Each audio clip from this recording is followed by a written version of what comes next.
This video was sponsored by Skillshare. Oh yeah! The episode Blink was undoubtedly an all-time fan favourite of Doctor Who, and so a two-parter based around one of the scariest, if not the scariest monster the show has ever produced was produced. You can imagine my excitement to review this two-parter for you guys. It does seem rather risky though to throw this story not even halfway into Series 5 and not at the end of the series, but this means that the finale will have to beat this story in terms of quality too. Basically, these episodes have to be great, and the finale has to be even greater. As you can see, my channel's had a bit of a makeover, and I owe it to Skillshare for inspiring me and making a great logo. Skillshare is a website that offers thousands of inspiring classes for creative and curious people. If you're a creative writer, filmmaker, graphic designer, photographer, Skillshare is going to have something for you. Paula Scher, for example, has a great class titled Dynamic Brand Identity,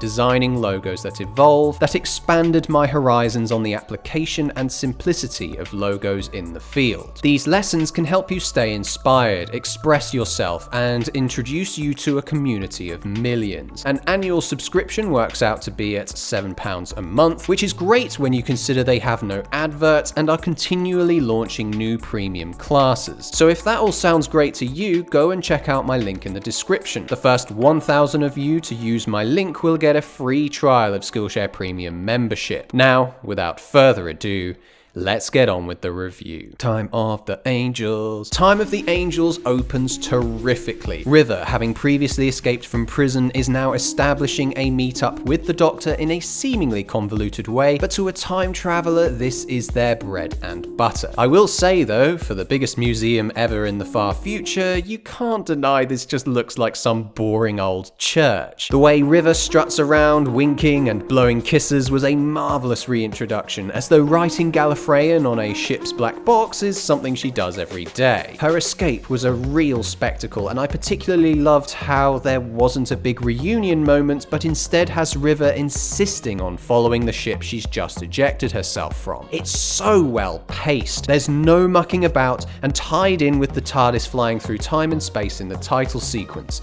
Amazing. Then we had a wonderful scene inside the TARDIS with River taking the helm. The pair arguing because they're an old married couple produced a lot of laughs from me, especially how River landed the TARDIS with a level of efficiency that the Doctor simply couldn't comprehend. Even placing her heels on the console gave her an air of putting her feet up as though she's just popping home for tea. Having River in this episode alongside Amy turned a common notion about the Doctor-companion relationship on its head. Amy didn't react with envy that the Doctor might have travelled with other people in his lifetime like the Davies companions would, which was certainly refreshing and made River's involvement in random episodes from here on very welcome. Something else I particularly liked about this scene was how the Doctor's promise of a planet came full circle when Amy insisted on exploring instead of running away from his future. Hey, look, it's the crash of the Byzantium! Oh, he's good, isn't he, this Moffat bloke?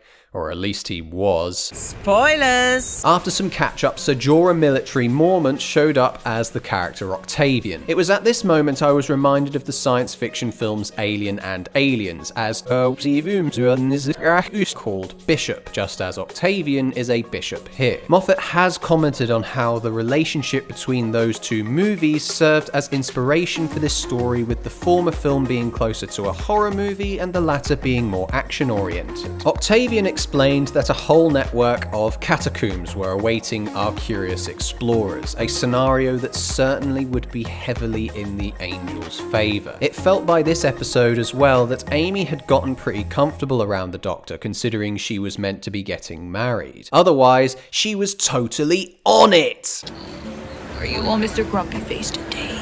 Is River Song your wife? As a result, she was left on her own again. Well, thankfully she wasn't entirely alone, but was with the 4-second clip of the Angel in the ship. The way the screen flickered keeps the audience on their toes to see if anything moves, putting us directly in Amy's shoes. If you look closely as well, we can see the archaeologists' outfits from the library episode stashed away in the corner. Even if you think Blink traumatized you, this sequence with Amy was so brilliant that it sent chills down my spine. It introduced a fantastic idea into the mix. That which which holds the image of an angel becomes itself an angel. This displayed amazing levels of foresight on behalf of our head writer. Consider that Sally Sparrow had photographs of the angels in the epilogue of Blink, and shortly afterwards gave them to the Doctor. We never actually found out how exactly the Doctor and Martha were zapped back in time, but those very photographs were perhaps what sent the pair back in the first place. We see this Videodrome-esque digital angel coming out of the TV that somehow deadlocked the room, trapping Amy in. The percussion-heavy score and close-up shots ramped up the intensity further, and incredibly, Amy had enough intelligence to wink her way around the angel. Sadly, this tactic wasn't used at any other point in this two-parter, but this wonderful scene rounded itself off with River noticing how underappreciated Amy's efforts were in the eyes of the Doctor. Considering the guy shushes her rather frequently, a rather condescending aspect of this new Doctor's attitude, to see River encouraging Amy with the knowledge that this is what helps companions in times of surreal fright was rather nice. The gang started making their way into the catacombs, and I loved this idea of a statue being amongst statues, which tied onto the epilogue montage scene at the end of Blink rather nicely. Now that there's a large expeditionary force wandering around the cave, there's plenty of eyes looking around the place, giving a false sense of security to the viewer. The moment Octavian split the group up, though, I knew things weren't going to end well. Even more peculiar was seeing Amy rubbing stone and grit out of her eye. That was pretty brutal. When a statue was seen out of focus, I just kept my eyes hooked on it, thinking they would move at any moment. Sadly, the episode started to lose its footing once the soldiers started getting picked off. I like a good jump scare when there's some build up to it and when it involves characters I care about. Unfortunately, the soldiers who wind up dead in this scenario didn't seem very interesting, and the fact that the angels were capable of breaking necks instead of inducing a slower death nullified any potential fear. Whilst that was happening, we had a great reveal when the Doctor and River figured out what's more wrong than the presence of weeping angels. With the reveal that the statues were all in fact angels, the idea that there's safety in numbers was about to be put to the test. Well, that's what I would be saying had they not split the party up. This continued the trend of strange decision making as we reached the climax of this episode. The fear that I was assuming the producers were trying to induce was downplayed by a variety of factors. Firstly, these angels are supposedly dying and losing their form. Therefore, their super scary speed was pretty much diminished. Secondly, the angels are personified by this voice of Angel Bob on the other end of the walkie-talkie. This rather cheap and slightly irritating aspect of these stories became more tiresome as the story progressed. Thirdly, they have one or two motifs from the Blink score thrown into the sound mix, which was great but for the fact it's intertwined with the I Am the Doctor piece. This jovial, repetitive music is a bit of a stain on this era for me, particularly in these episodes when there's supposed to be a level of fear going on. I think that Moffat's analysis of Alien and Aliens, in that they are simply horror and action, is quite limited and does seem to discount the genuine horror that is laid within Aliens. If you listen to James Horner's score for that movie, you'd be hard-pressed to find a piece of music that sounds as upbeat as I Am the Doctor. Whilst I'm talking about sound, why is it that torches in the 51st century make whooshing sounds?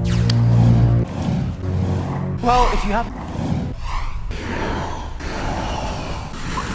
The angel was on its way, but Amy became stuck, believing that her hand had been turned to stone. It surprised me that she was just left there without River even batting an eyelid. This too could have been a great moment had they not filmed the segment so awkwardly. You won't see Karen Gillan's face in the same shot as the stone arm, so they obviously couldn't be bothered to make a proper prosthetic for this seemingly pointless moment. The same can be said of the final conversation between the Doctor and Angel Bob. The Doctor was forced to face his inability to save Bob, tortured by the idea that Bob died afraid and alone, yet River had to spell it out for us rather unnecessarily. I tried to make him angry. angry. I'll fully admit though, the gravity globe twist was great. Unfortunately, they showed the image of the Doctor holding a gun in the trailer at the end of episode 1, but I did love Smith's delivery of this fantastic little speech to Angel Bob here. I think they were fully aware of how controversial the image of the Doctor with a gun can be, and to see him shooting a device again might seem a little contrived, but I loved this moment all the same. During its initial broadcast, an advert for Graham Norton popped up by mistake and received several complaints. I've got to say that I have no memory of this happening, but dear God, imagine having the immersion pulled away from you like that during the climax of this episode. The moment the final shot appeared on screen, it clicked with me that they would be doing some gravitational rotation to get on board the ship and use the cliffhanger, that of turning off all the lights, as a perfect way to finish the episode.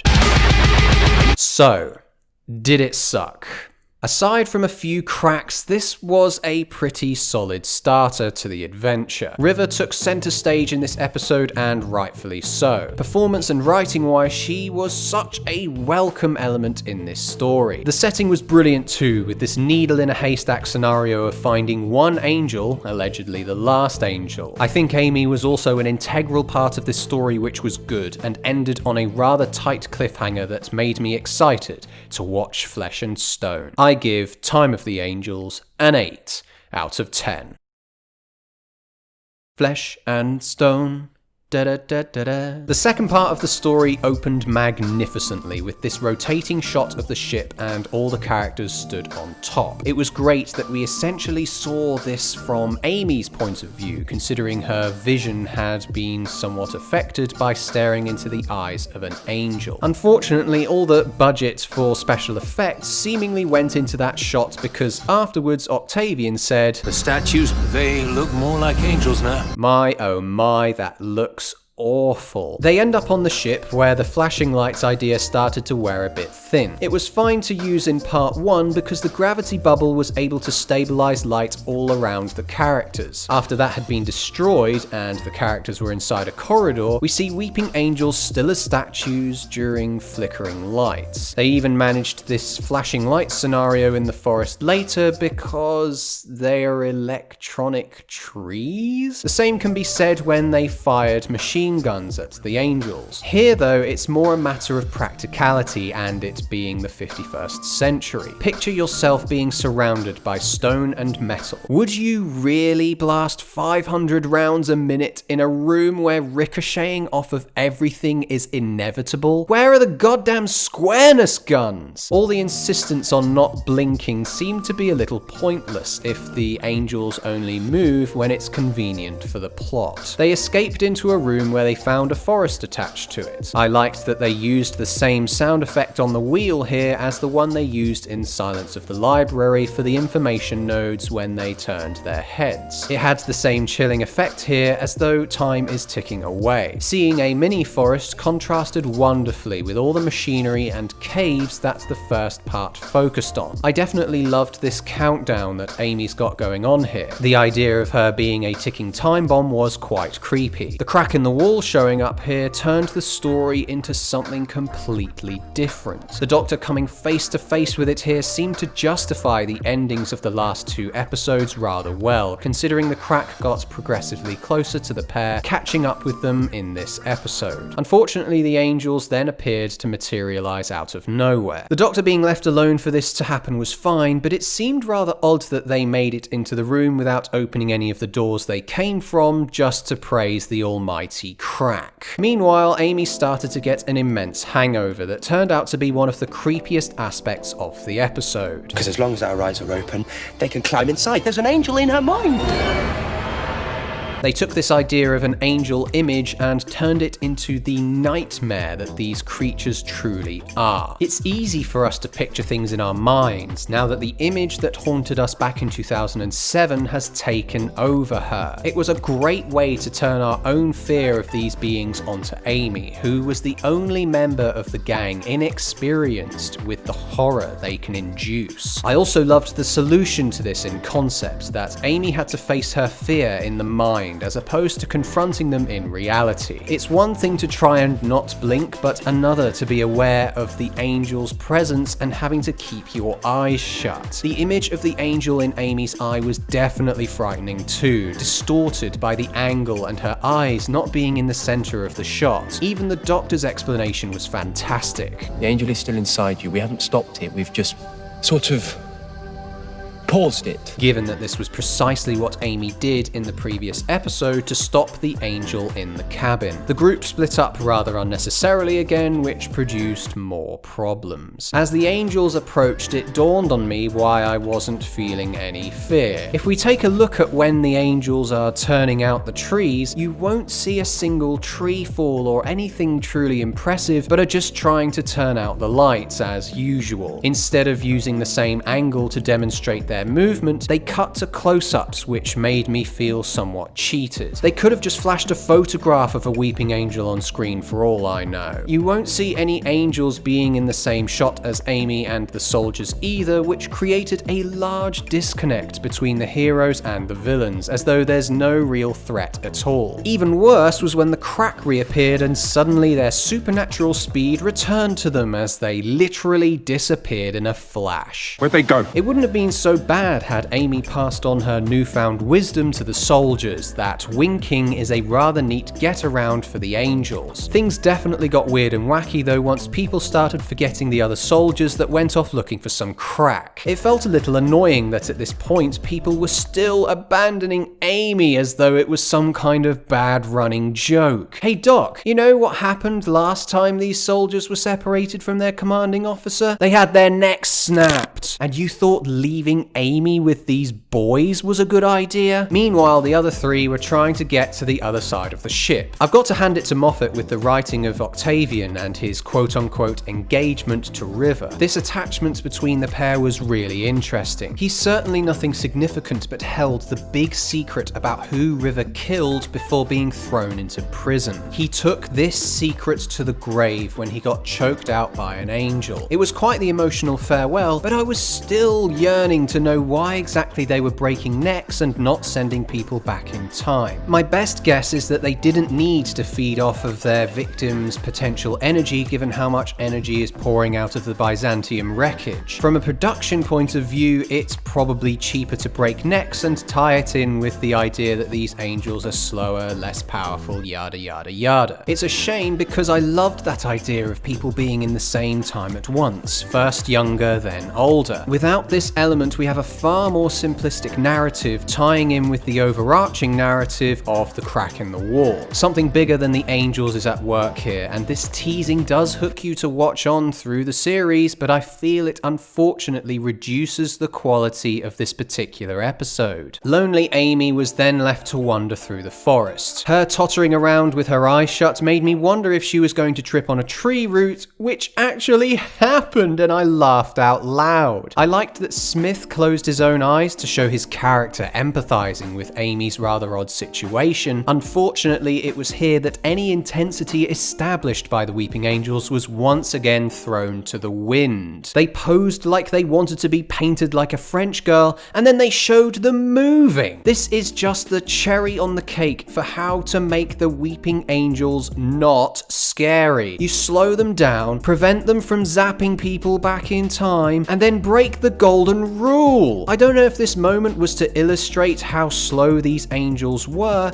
but it's too damn late for that. We even saw how slow they were with the little statues before they matured into angels, I guess. This is what got me really confused as well. I'm taking the image of an angel becomes an angel idea to mean that an angel was created inside of Amy by looking into its eyes. It couldn't be a direct transfer of the singular angel from the Byzantium into her because it was going around breaking people's necks in part 1. This is a very alien idea, but unfortunately the angels don't really seem to give a shit about the fact there's an angel waiting to burst from within her. They can seemingly grab and put people into headlocks, but don't take Amy and pry her eyes open. I'm fairly certain that angels reproducing in this morbid way would have been a really interesting and disturbing angle to explore, but sadly nothing like that was ever developed. Instead, we had magical, spontaneous teleporting to save the day and a horde of angels waiting for the Doctor to take some crack. Bob's voice also made these shots more groan-worthy as well as looking really outdated. I'll admit, I was happy that the gravity was what stopped the outflow of crack, with the angels being all about time. Again though, had they been sending people backwards and forwards in time instead of breaking necks, this moment could have packed a bigger punch. Our characters are then seen after a fade to black back on the beach. I was quite gutted that we didn't get to see our characters climbing out of the ship, but it's not like they were being pursued at that point. It might have even been a bit tedious to watch and expensive to film. The only other function this scene serves was to tease future episodes as well. The real sting of the episode was the idea that the Pandorica is a fairy tale, where River proceeded to say,